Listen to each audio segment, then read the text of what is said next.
Buenos días, hermanos. En esta mañana vamos a continuar con nuestro estudio de la importancia de una declaración de fe y en esta ocasión vamos a continuar con la importancia de la Iglesia.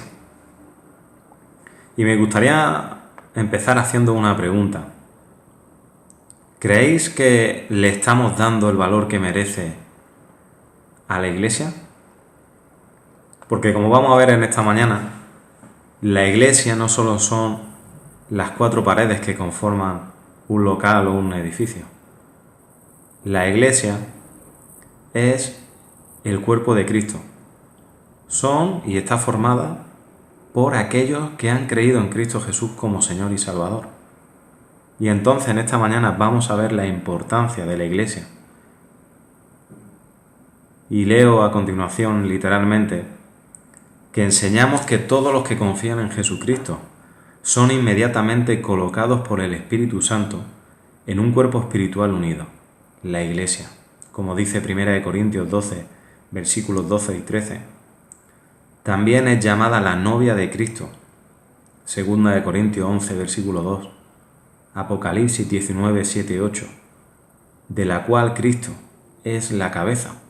Y lo podemos leer en Efesios capítulo 1, versículo 22, capítulo 4, versículo 15 y también Colosenses 1, versículo 18. Y Pablo dijo lo siguiente: y él, refiriéndose a Cristo, es la cabeza del cuerpo, que es la Iglesia. Él, que es desde el principio el primogénito de entre los muertos, para que en todo tenga la preeminencia. Cristo es la cabeza, y aquellos que hemos creído formamos parte del cuerpo de Cristo. También enseñamos que la formación de la Iglesia, el cuerpo de Cristo, comenzó en el día de Pentecostés, Hechos 2, del 1 al 21, versículos 38 y 47, y será completada cuando Cristo venga por los suyos en el rapto. Eso podemos leerlo en 1 Corintios capítulo 15, versículos 51 y 52, y también en 1 Tesalonicenses capítulo 4, versículos del 13 al 18. Y dice así: tampoco queremos, hermanos, que ignoréis acerca de los que duermen, para que no entristezcáis como los otros que no tienen esperanza. Porque si creemos que Jesús murió y resucitó, así también traerá Dios con Jesús a los que durmieron en él. Por lo cual os decimos esto en palabra del Señor, que nosotros que vivimos, que habremos quedado hasta la venida del Señor, no precederemos a los que durmieron. Porque el Señor mismo, con voz de mando, con voz de arcángel y con trompeta de Dios, descenderá del cielo, y los muertos en Cristo resucitarán primero. Luego nosotros, los que vivimos, los que hayamos quedado, seremos arrebatados juntamente con ellos en las nubes para recibir al Señor en el aire. Y así estaremos siempre con el Señor. Por tanto, alentaos los unos a los otros con estas palabras. Una realidad, y es que aquellos que formamos parte del cuerpo de Cristo, como hemos leído, seremos arrebatados cuando Cristo venga a por los suyos en el rapto, a por su Iglesia. Enseñamos que la Iglesia es un organismo espiritual único diseñado por Cristo, constituido por todos los creyentes que han nacido de nuevo en la época actual. Y aquí no se refiere a aquellos que han nacido en esta generación, ¿verdad?, que han nacido de su madre, sino que se refiere a aquellos que han nacido espiritualmente. Y eso también podemos leerlo en Efesios capítulo 2, versículo 11.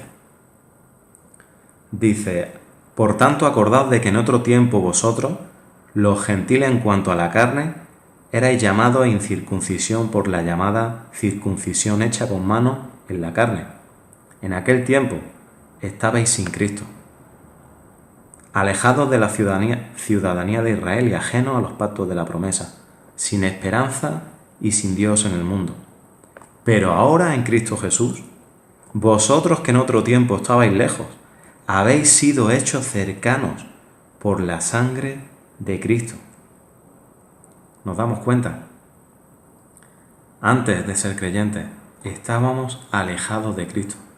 Pero en el momento que creemos en el Señor Jesús como nuestro Señor y Salvador, nacemos de nuevo por medio del Espíritu Santo y formamos parte del cuerpo de Cristo, de la Iglesia. La Iglesia es distinta a Israel y podemos leerlo en 1 Corintios 10, versículo 32. Y también, como dice Efesios 3, versículos del 1 al 6, es un misterio no revelado, sino hasta esta época. Enseñamos que la autoridad suprema de la Iglesia no son los hombres, es Cristo. Podemos leerlo en 1 Corintios 11, versículo 3, Efesios 1, 22, o como hemos leído en Colosenses 1, 18, ¿verdad? Él es la preeminencia. Y el liderazgo, dones, orden, disciplina y adoración son determinados por medio de su soberanía, como se encuentran en las Escrituras, como se encuentra en la Biblia.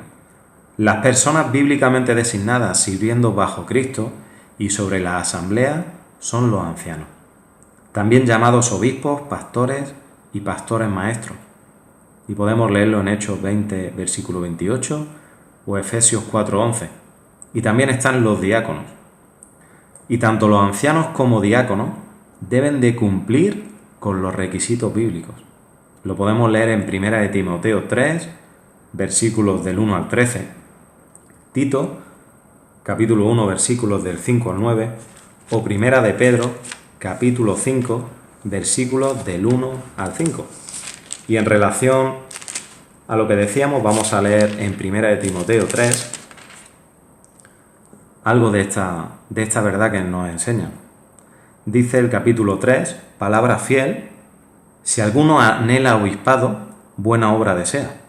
Pero es necesario que el obispo sea irreprensible, marido de una sola mujer, sobrio, prudente, decoroso, hospedador, apto para enseñar, no dado al vino, no pendenciero, no codicioso de ganancias deshonestas, sino amable, apacible, no avaro, que gobierne bien su casa, que tenga a su hijo en sujeción con toda honestidad.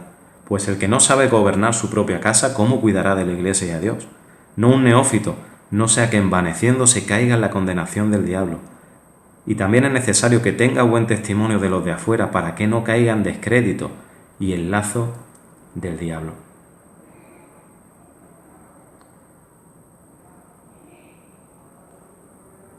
Enseñamos que estos líderes guían o gobiernan como siervos de Cristo y tienen su autoridad al dirigir la Iglesia. Y algo muy importante, la congregación debe someterse a su liderazgo. Hebreos 13, versículo 7 y también versículo 17. Enseñamos la importancia del discipulado.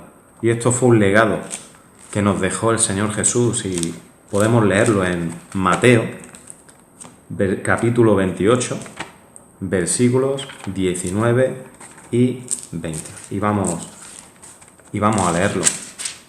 Mateo 28, del 19 al 20, dice así: por tanto, id y haced discípulos a todas las naciones. ¿Cómo? Bautizándolos en el nombre del Padre, y del Hijo, y del Espíritu Santo, enseñándoles que guarden todas las cosas que os he mandado. Y aquí yo estoy con vosotros todos los días hasta el fin del mundo. Amén. Esto es lo que nos dice el Señor. La importancia del discipulado, responsabilidad mutua de todos los creyentes los unos a los otros.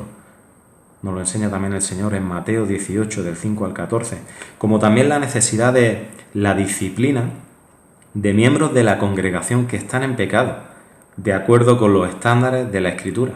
Y tenemos la dirección en Mateo 18, versículos del 15 al 22, Hechos 5, 1 Corintios, capítulo 5, versículos del 1 al 13, en 2 de Tesalonicenses, capítulo 3, versículos del 6 al 15. Es muy importante que, como miembros de una iglesia, aceptemos y estemos preparados para ser disciplinados. Si estamos en pecado, estamos desobedeciendo a Dios. Y necesitamos alinearnos a la voluntad del Señor, necesitamos pedir perdón, necesitamos darnos cuenta que no estamos obedeciendo a la palabra de Dios. También enseñamos la autoridad de la Iglesia local, la cual es libre de cualquier autoridad externa o control, con el derecho de gobernarse a sí misma y con libertad de interferencia de cualquier jerarquía de individuos u organizaciones, como podemos leer en Tito, capítulo 1, versículo 5. Enseñamos que es escritural que las iglesias verdaderas cooperen entre ellas para la presentación y propagación de la fe. No obstante, cada iglesia local, a través de sus ancianos y su interpretación y aplicación de la Escritura, debe ser el único juez de la medida y método de su cooperación. Los ancianos deben determinar todos los demás asuntos de membresía, política, disciplina, benevolencia, como también gobierno. Y podemos leerlo en Hechos 15, 19 al 31, capítulo 20, versículos del 20 al 28, o 1 Corintios, capítulo 5, del 4 al 7. Enseñamos algo fundamental, y es que el propósito de la Iglesia no es otro que glorificar a Dios, es honrar a Dios, darle toda la gloria, al edificarse a sí misma en la fe, Efesios 4, del 13 al 16, al ser instruida en la palabra, 2 de Timoteo, capítulo 2, versículo 2, al tener comunión, lo podemos aprender en Hechos, capítulo 2, versículo 47, al guardar las ordenanzas, Lucas, capítulo 2, 22, versículo 19, o Hechos, capítulo 2, versículos 38 al 42, y al extender y comunicar el Evangelio al mundo entero, como leíamos en Mateo. Esa es la manera, la única manera de glorificar a Dios, de darle toda la honra. Y también enseñamos el llamado de todos los santos a la obra del servicio, y podemos leerlo en 1 Corintios, capítulo 15, versículo 58. Capítulo 15, versículo 58. Y dice así el apóstol Pablo: así que, hermanos míos amados, estad firmes y constantes, creciendo en la obra del Señor siempre, sabiendo que vuestro trabajo en el Señor no es en vano. Y dice el teólogo John MacArthur en su comentario que para los creyentes la esperanza de la resurrección, es decir, el saber que Cristo va a volver a por su iglesia y que si hemos muerto resucitaremos con Él, hace que todos los esfuerzos y sacrificios en la obra del Señor valgan la pena. Ninguna obra hecha en su nombre es desperdiciada a la luz de la gloria y la recompensa eterna. Fin de la cita. Ese es nuestro llamado como creyentes. Ese es tu llamado, si formas parte del cuerpo de Cristo. También enseñamos la necesidad de que la Iglesia coopere con Dios conforme Él lleva a cabo sus propósitos en el mundo. Y para ese fin, Él da a la Iglesia dones espirituales. En primer lugar, Él da hombres escogidos con el propósito de equipar a los santos para la obra del ministerio. Efesios 4, del 7 al 12. Y Él también da capacidades únicas y especiales a cada miembro del cuerpo de Cristo. Romanos 12, del 5 al 8, o 1 de Pedro, capítulo 4, del 10 al 11. Enseñamos que hubieron dos clases de dones dadas en la iglesia primitiva: dones milagrosos de revelación divina y sanidad dados temporalmente en la era apostólica con el propósito de confirmar la autenticidad del mensaje de los apóstoles. 2 Corintios 12, 12. Y dones de ministerios dados para equipar a los creyentes para edificarse los unos a los otros. Con la revelación del Nuevo Testamento ya terminada, la Escritura se vuelve la única prueba de autenticidad del mensaje de un hombre, y los dones de confirmación de una naturaleza milagrosa ya no son necesarios para certificar a un hombre o a su mensaje. 1 Corintios 13, versículos del 8 al 12. Los dones milagrosos pueden llegar a ser falsificados por Satanás al punto de engañar a una creyente. Y los únicos dones en operación en el día de hoy son aquellos dones no revelatorios para equipar y edificar. Lo podemos leer en Romanos 12, versículos 6 y 8.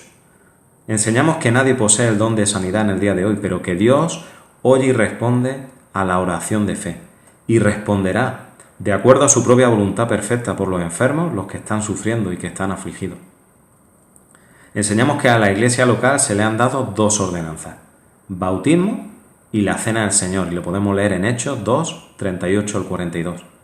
El bautismo cristiano por inmersión, es decir, sumergido en el agua, es el testimonio solemne y hermoso de un creyente mostrando su fe en el Salvador crucificado, sepultado y resucitado, y su unión con Él en su muerte al pecado y resurrección a una nueva vida. También es una señal de comunión e identificación con el cuerpo visible de Cristo.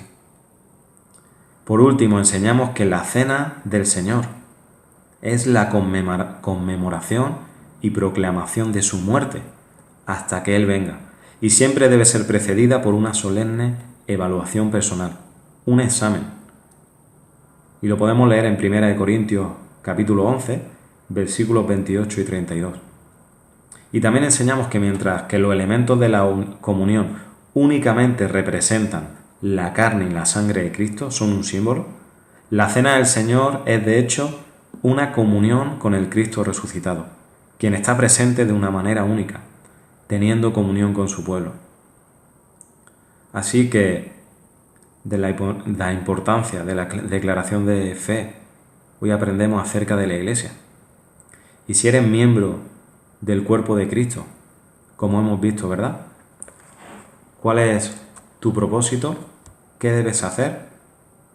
Un profesor de teología me enseñó y me dijo que el propósito de Dios para su Iglesia es desplegar su infinita sabiduría, transformar a los que ha salvado, pero también levantar la verdad de Dios en alto.